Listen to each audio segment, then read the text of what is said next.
Hola bicheros, ya estamos aquí de nuevo. En realidad es como si me hubiera ido, pero estoy grabando los dos vídeos del tirón, así que no voy a notar una gran diferencia. Este vídeo va a ser un poquito más denso y complicado que el otro. Os voy a intentar explicar el porqué de los nombres científicos, el porqué a nivel científico y el cómo se escriben y cómo se pronuncian. Muchas cosas ya las sabremos y por eso tampoco voy a ponerme muy espeso.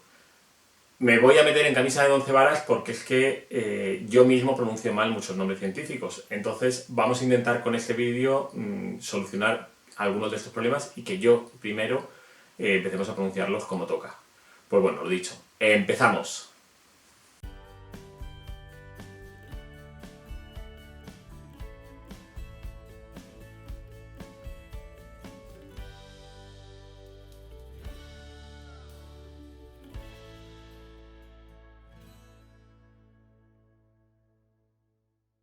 Vamos a comenzar por el principio. Los nombres científicos están compuestos normalmente por dos o por tres palabras. La primera palabra hace referencia al género, que es a un grupo de animales muy emparentados entre ellos, que todos tienen ese género en común. Vamos a poner, por ejemplo, los testudo. Las tortugas del género testudo, todas tienen un cierto parecido entre ellas. A la hora de escribirlos, se escribe siempre con mayúscula, ¿vale? La segunda palabra es la especie, es la que nos va a decir qué especie en concreto es. Vamos, por ejemplo, siguiendo con los testudos, tenemos la testudo hermani o la testudo graeca. Sabiendo si es la hermani o la graeca, vamos a diferenciar qué especie en concreto tenemos. Esa se escribe en minúscula. Y en algunos nombres podemos tener un tercer nombre, por ejemplo, testudo graeca graeca o testudo hermani boevieri. Que esta tercera palabra lo que nos indica es una subespecie. En algunas poblaciones de animales, en algunas especies, tiene una distribución bastante amplia o tiene una distribución que hace que se tengan individuos aislados que ha provocado que haya una diferenciación entre los individuos de esa población comparados con otras poblaciones. Esto hace que se creen subespecies. Son animales que siguen siendo la misma especie, se pueden cruzar entre ellos, son fértiles y se parecen normalmente bastante. Sobre todo genéticamente se parecen mucho. Aunque el aspecto externo pueda variar. Puede variar, por ejemplo, el color del animal o incluso el tamaño. El primero de los nombres, el que hace referencia al género, normalmente nos explica algo del animal. Por ejemplo, los sublefaris, eu significa funcional o sí, que está bien, y blefaris significa párpado. Entonces son animales que tienen el párpado bien. Sabéis que la mayoría de especies de gecos, o muchas especies de gecos, tienen un párpado que no es móvil, tiene un párpado fijo, como si fueran las serpientes. Los sublefarídeos se caracterizan porque pueden mover el párpado. Y este nombre del género hace referencia a ello.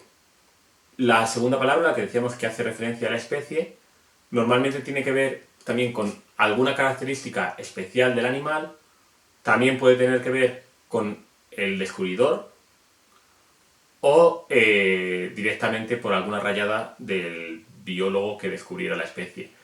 Se ha utilizado desde siempre para hacer diferentes maldades, entre comillas. Desde coger y poner verde al contrincante biólogo o hacer un honor, poner un nombre en honor a alguien a quien le están agradecidos, ya sea porque ha financiado la investigación o porque tiene referencia. Y últimamente también hay bastantes nombres un poquito o un muchito frikis. De estos nombres hablaremos en el próximo vídeo. También puede ser lo que os decía, que haga referencia a alguna característica de la especie. Volviendo al gecko leopardo, el Eublepharis macularius, macularius significa máculas, que son manchas, hace referencia a las manchas que tiene en la piel. Y como hemos dicho, la tercera palabra que puede tener o no tener, sería la subespecie. Esta nos indica algo en concreto sobre este animal, sobre esta población. Que lo mismo, puede ser alguna característica especial, alguien famoso, alguien que conoce, el autor, y muchas veces lo que tiene que ver es con la zona concreta donde vive, ya sea por la zona a nivel político o la zona geográfica, por ejemplo, o el tipo de hábitat que tienen. Por ejemplo, en Eublepharis tenemos Eublepharis macularius afghanicus, que son los de la zona de Afganistán. Tenemos los fuscus, que son los más oscuros que hay, o los montanus, que son de animales que creo, no lo digo seguro, viven en zonas de montaña, o igual es que lo he soñado yo por culpa del nombre científico suyo. A la hora de escribir el nombre científico también tenemos que tener una serie de reglas. Lo que os decía, el género se escribe en mayúsculas y la especie o la subespecie en minúsculas. Pero cuando estamos escribiendo en ordenador, además debe ir en cursiva. Si escribimos a mano, como escribir a mano en cursiva es bastante complicado, salvo que tengas una letra genial, que no es mi caso, lo que hacemos es subrayarlo simplemente. Entonces estamos indicando que no es una rayada nuestra, que no es que hayamos puesto aquí un nombre rarísimo porque nos hemos equivocado y no sabemos escribir, o se nos ha metido un demonio dentro y se ha puesto a escribir en latín, sino que estamos haciendo referencia a un nombre científico. La mayoría de nombres científicos están basados en el latín. Utilizan palabras latinas, pues lo que decíamos, mácula, eublefaris, o sea, vienen de palabras latinas y de ahí sacan tanto los prefijos como los sufijos. Y por tanto, las reglas del latín serían las reglas para su pronunciación. Pero no siempre es así. También algunas veces vienen del griego y también tenemos nombres científicos que vienen de cosas más actuales, como pueden ser nombres de personas concretas o de personajes, que pueden ya venir en inglés, en alemán, o vete tú a saber qué nombre. Esos se deberían pronunciar como es originalmente el nombre. De estos también a lo mejor intentaré haceros algún ejemplo conforme vayamos hablando de ellos, o si no, cuando os hable de algunos nombres peculiares y curiosos. Pues bueno, voy a intentar empezar a explicaros cómo se pronuncian los nombres científicos. No os agobiéis, esto es un poquito pesado, pero menos de lo que parece, y menos farragoso. Tenemos la ventaja de que somos españoles, hablamos en castellano, el castellano es un idioma latino, entonces tenemos algunas cosas ya ganadas, ya es una ventaja porque las pronunciamos como toca desde el principio. Pero también tenemos algunas desventajas, que es que hay algunas letras que se escriben igual que en castellano, que se pueden pronunciar sin ningún tipo de dificultad, pero que vienen del latín y que antes no se pronunciaban como se pronuncian ahora. Entonces tendremos que prestar especial atención en ese tipo de cosillas. Para empezar, hay que tener en cuenta que todas las palabras en latín son llanas o esdrújulas, no hay ninguna palabra aguda, es decir, que ninguna se acentúa en la última sílaba. ¿Vale? En esto yo la lío, o sea, yo aquí la lío y seguro que durante el vídeo en alguna de las palabras la liaré. Pero bueno, es lo que hay, intentaré no hacerlo, pero ya voy diciendo que sí, así que acepto que abajo me digáis críticas de dónde he pronunciado mal, que será más de una, de dos y de tres veces, seguro. Empezamos ya con las reglas. Las terminaciones que acaban en AE y en OE se pronuncian como E. Por ejemplo, la familia Boidae no se pronuncia Boidae, sino se pronuncia Boide. Aquí es de las palabras que yo la lío. O sea, yo siempre digo Boidae, pero no, el Boide simplemente. O Eulefarinidae sería Eulefarinide. He tenido que repetirlo, he cortado, porque ya lo estaba pronunciando mal. La PH sí la pronuncia bien muchísima gente, pero hay algunos que se nos olvida o nos confundimos. PH se pronuncia como F. No sería Pisignatus o Panteropis, sino Fisignatus o Panterophis. Es bastante sencillo, simplemente acordarse que es F en lugar de PH. La TH, simplemente lo que hacemos es no pronunciar la H. Yo creo que todo el mundo lo hace bien. La H no se pronuncia y no tenemos ningún problema. Como no sabemos pronunciar TH de ninguna manera, porque en castellano no lo pronunciamos, pues nos resulta fácil. Yo me imagino que los ingleses tenderán a hacer una D en lugar de una T y la liarán ellos allí. Pero para nosotros creo que en general es fácil. La CH, volvemos a lo mismo, no se pronuncia la H, sería como mi apellido, yo soy Folk, no Folch, pues aquí lo mismo, la H no se pronuncia y se pronuncia como una K.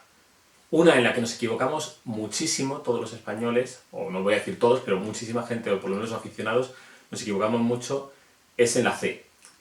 La C, la pronunciación es como una K, es fácil. C, K, con una A es K. Pero nuestro problema llega con la E y con la I. Inconscientemente decimos C y CI, y no, es como K, Ke, Ki, Ko, Ku, como si fuera una K siempre. Por ejemplo, no se dice la certa, es la querta viridis. Esto nos cuesta el cogerlo, o por lo menos a mí me cuesta, y hay que acostumbrarse a pronunciarlo bien. Porque a la hora de hablar con alguien de fuera, pues si le decimos la certa, no va a saber qué es la querta. Hay una pequeña gran diferencia entre una palabra y la otra. Con la G ocurre lo mismo. Tenemos que pronunciarlo como ga-ge-gi-go-gu, no ga-ge-gi-go-gu. Es como si estuviera la U en la E y la I. ¿Vale? La RH se pronuncia como una R fuerte. no como una R entre vocales flojita, no, siempre es una R fuerte, como una doble R, para que nos entendamos. Otra, por lo mismo que la de la C, nos pasa, es la Q. La Q se pronuncia siempre como si fuera una K. Sería K, K, Ki, Ko, Q. Si tenemos Q, U, E o Q, U, I, sería Cue o Qui, no sería Que o Ki. Entonces, esto es de los fallos que inconscientemente vamos a cometer. Entonces hay que tener un poquito de cuidado. La L siempre se pronuncia como L. ¿Qué quiere decir? Que aunque haya dos L's, no se pronuncia como una L, no se pronuncia Y, se pronuncia L. Por ejemplo, en la rana, en Agalikis calidras, no es callidras, es calidras. Tenemos que pronunciar la L tanto con la A como con la I. Tenemos que utilizar la doble L, pero doble L porque es en dos partes. Una que yo pronuncio mal, porque hasta que no me he puesto a preparar el vídeo no sabía ni siquiera de esto y que seguramente seguiré pronunciando mal, es la T delante de una I con una A, I con una O I con una U. Es complicado porque se pronunciaría Cia, Cio o Ciu. Por ejemplo, Letitia no es Letitia, es Leticia. Lo cual en esta palabra nos resulta como muy fácil y muy sencillo de entenderlo. Pero también hay excepciones, porque si hay una S o una X delante de la T, ya se pronuncia como T, no como una C. Por ejemplo, la palabra hostia se pronuncia hostia y no hostia. Pues bueno, con esto yo creo que ya tenéis bastante. A ver si conseguimos hablar un poquito mejor a la hora de pronunciar los nombres científicos, aunque nos cueste. Esto es hacer un esfuerzo y ya está.